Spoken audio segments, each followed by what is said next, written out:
In this video, I'm going to be reviewing the Asvine C2000 fountain pen. I'll go over the specs, I'll do a writing sample, and I'll tell you what I like and don't like about this pen. Blake here with Blake's Broadcast. On this channel, I review fountain pens, paper, and ink, and as always, I put links in the show notes in the description below. And if you haven't already, please hit that subscribe button, it really helps out my channel. Alright, let's get on with the review. So here I have a Asvine C200 fountain pen, and this fountain pen is $39 on Amazon, and it is a very long pen. It's a full-size pen with a number 8 nib, and it comes in, I think, 4 different stabilized wood colors. This is the red one. The reason that I bought this pen is that it comes with a stub nib. This is the first stub nib I've had on a Chinese pen, and I have to say the nib is fantastic. I like the stabilized wood. It has a really nice feel to it, and it's a relatively comfortable pen, but I kind of don't like anything else about it other than the nib and just the feel of the material. So design-wise, we basically have a 139 or 136 clip here, so it's kind of a copy of a Mont Blanc clip here, finished in gold. And then we have a flat top on the cap, and we have a very rounded sort of torpedo shape on the bottom. I just think this combination looks really ugly. As a comparison, this is a Mahjong or Moonman, I don't know what, but this is a little bit more of a copy of a 139, and it just looks right. The clip looks like it's the right size for the cap, and just everything feels a lot more proportional, whereas this just looks kind of a bit goofy. Here, let's put it up here. And here's a 149 just as a comparison with it. So you can see it's quite a bit longer than a 149. It's roughly the same width, but I don't know, this just doesn't look good. Now, I hate, sorry to say I hate something. This engraving, I think, really hurts the look of the pen. It says Asvine, and it's filled in with like gold, and then it says C2000 on the back. That doesn't bother me as much, but boy, this pen really would look a lot better if it didn't have that Asvine ugliness on there. It just doesn't look right to my eye. The whole pen is pretty ugly, to be honest. Well, I guess I have the other pens here. We can look at some other number 8 nibs.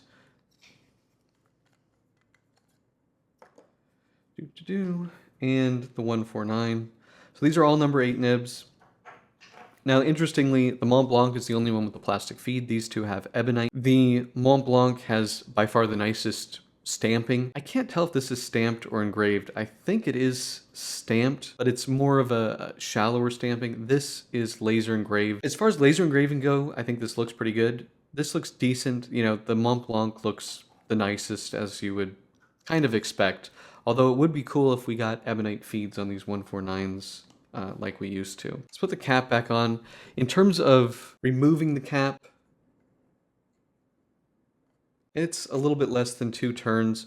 We have a big ebonite feed here, and then we have an Asvine 1.1 nib here, so it's a stub.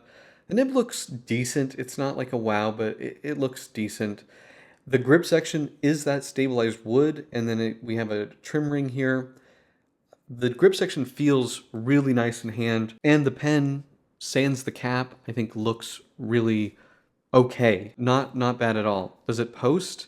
It does post. It becomes very, very long, but it's not super heavy. The pen is a cartridge converter, and it comes with a nice Asvine branded converter, standard international. There's an O-ring here that kind of gives you a nice seal. Obviously can't eyedropper a wood pen. That would be kind of nuts. One thing I also do notice about this pen is that if I leave it for like 3 or 4 days, it'll take a minute to get started again.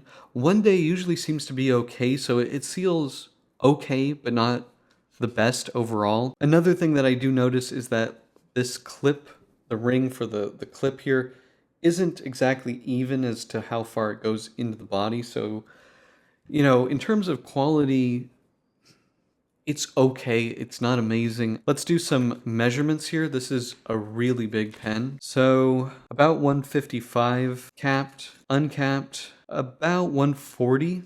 And then posted, we're looking at about 184. So one of the longest pens posted. It does wiggle about a little bit when it's posted on there, so you do need to be a little bit careful. When it's closed though, there's no wiggle on the cap, so that feels pretty nice. In terms of the grip section, it looks completely straight to me, but let's see if that's really the case. 13, and then if we go toward right before the middle, so there's about a 0.5 millimeter taper there. Very comfortable pen. If Asvine releases this nib in a better looking pen, you know, something like the J16, I will definitely be buying this because this is one of the best Chinese nibs, probably the best Chinese nib I think I've ever used. It's really nice, it's soft, it's bouncy, it's great to be honest. Now, in terms of the weight, looking at 36.6 grams, so it's decent weight there, 24.85 grams. So, you know, you can really feel the wood construction. I really do like the haptics of this pen are quite good. The threading feels nice, the material feels nice, and it's got a nice solid feel to it. I just wish it was better looking and it was a bit shorter. Okay, let's do the writing sample. For the writing sample, I'm going to be using a Papermind Mitsubishi bank paper notebook. These notebooks are excellent with fountain pens, and for Blake's Broadcast viewers and subscribers, you can get 10% off with code BB10 at checkout. So this is the Asvine C2000 with the 1.1 millimeter stub. And this is a new Papermind ink, but I haven't released it yet, so we'll just call it TPM Mystery Ink.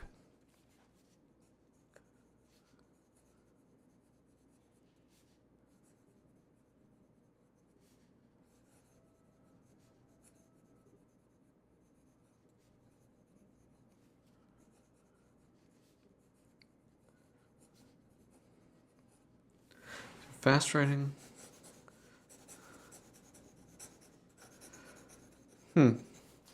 Are those skips me, or is it the... That seems to be the nib. Normal writing, I don't have any issues with skips.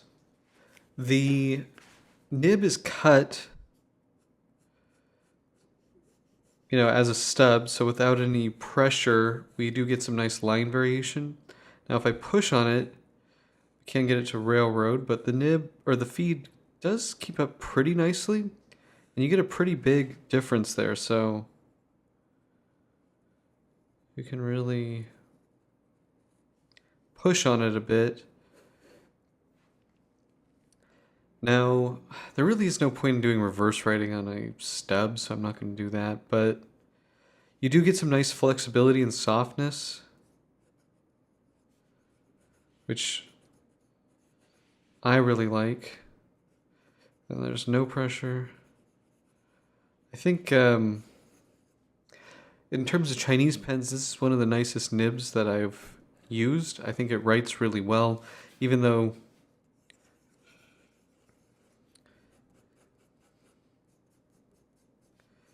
yeah, I get a little skip here and there. Normal use, I don't have any issues with skipping. This is such a nice writing nib. I really like it. Okay. So what are my pros and cons for the Asvine C2000 fountain pen? Well, I think this has one of the nicest modern steel nibs that I've come across, especially recently. It's very soft. It writes very, very nicely. It's just very enjoyable to use. I also really like the stabilized wood body with wood grip section. Now, I have a couple of other wood pens that all cost quite a lot more than this pen, and only one of them actually has wood on the grip section, and that's a Stipula Da Vinci in olive wood. I have a Hakase, which is ebony, but it has an ebonite grip section, and then I have this burl walnut, or not, it's not walnut, but it's a burl wood Platinum 3776, and this has a plastic grip section. So I really appreciate the stabilized wood body and grip section on this, because there really aren't too many pens that are wood that have a full wood grip section. So I really like that.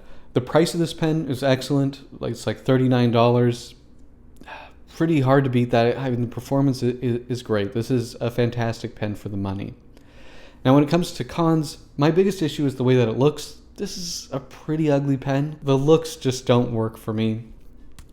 The pen seals okay, not great. If you leave it in without using it for a few days, it might start a little bit hard. It's kind of a minor thing, but if you're somebody that puts a pen in a drawer for a month without using it, this might be problematic for you. It is a big pen, so like posting it just becomes kind of too big. But I think for most people, this will be pretty comfortable, especially uncapped, unposted. That's pretty much it. I'm very impressed with the nib in this pen. I like the material. I just wish it was a bit better looking. But that's it. Do you guys have this pen? Do you like this pen? Let me know in the comment section below. If you like this video, please hit that like button. And if you want to see more fountain pen, paper, and ink videos, please hit that subscribe button. Thank you so much, and until next time.